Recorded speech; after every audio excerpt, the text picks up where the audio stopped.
Hey, over here. Yeah, you, hey. I'm Kochina, and today we're going to talk about harm reduction.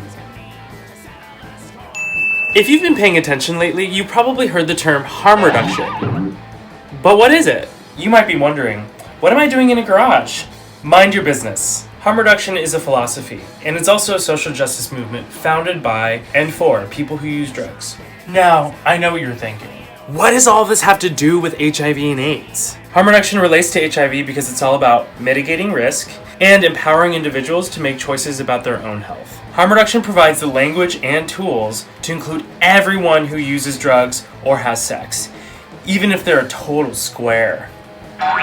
Some harm reduction strategies include overdose prevention, condom use, PrEP, treatment as prevention or TASP for people living with HIV, abstinence, clean works provided by needle exchanges, and more. In the early 1980s, a disease appeared that doctors referred to as GRID, which stands for Gay-Related Immune Deficiency. Of course, as time passed and more people died, doctors and researchers learned that anyone can contract HIV, the virus that causes AIDS. I know what you're thinking.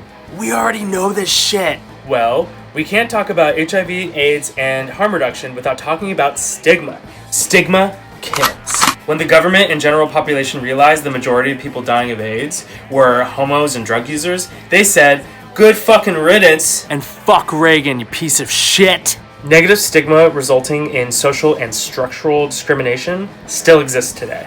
38 states still have laws criminalizing people living with HIV. In some states, like Indiana, spitting on someone can land an HIV-positive person in jail. You know you can't get HIV from spit, right?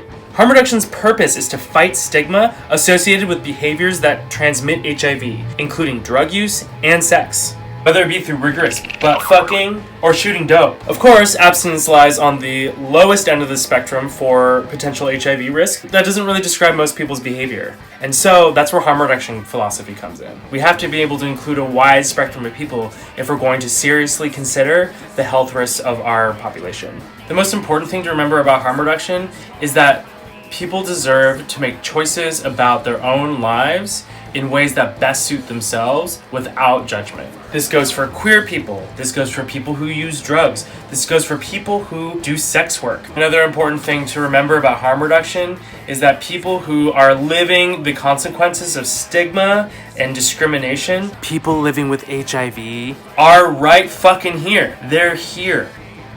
And we should be treating them like human fucking beings. What was I talking about? If you're a service provider and you're working in harm reduction, the most important thing to remember is to meet people where they're at and let people guide their own journey through their own life while providing the tools, resources, and access that they need in order to make the best decisions about their health. And before I forget, harm reduction is about preserving the dignity of people who use drugs, do sex work, are living with HIV and AIDS, and anyone who experiences stigma in the larger socioeconomic world that we live in. Kochina, signing off.